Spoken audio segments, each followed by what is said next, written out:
Yan na mga kapanalo, ingat tayo, no, napakainit ngayon ng panahon. Tingnan nyo tong alaga ko na heat stroke. Ayun na mga kapanalo.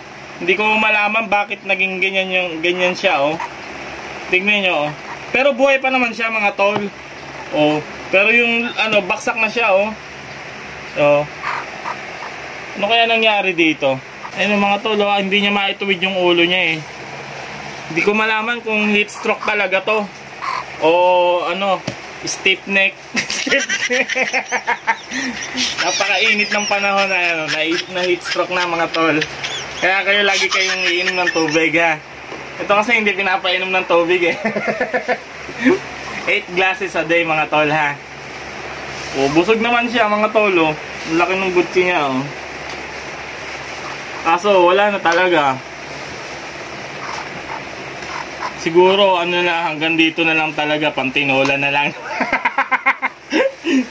So baya, pasensya ka na heat stroke ka. Ititinola ka namin ngayon. Para may pangulam kami.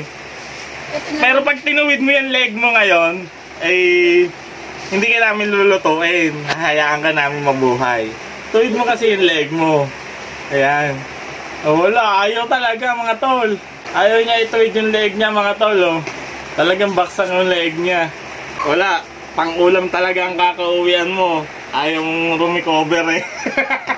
Ititinola ka namin ngayon. Naka-quarantine yan, eh. Ayaw, ano, kumakain lang siya na kumakain. Kini-quarantine ko. Kini-quarantine na. Ang problema, yung swab test niya, negative naman lahat. Negative yung result. Swab test.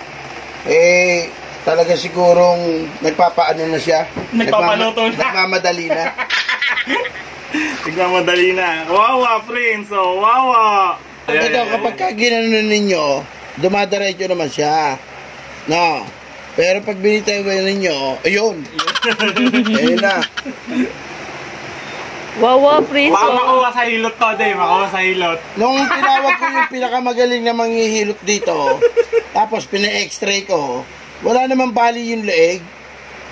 Wala naman bali. Nung pina-x-ray ko siya, ang nangyari doon sa x-ray niya, wala na pala siyang buto.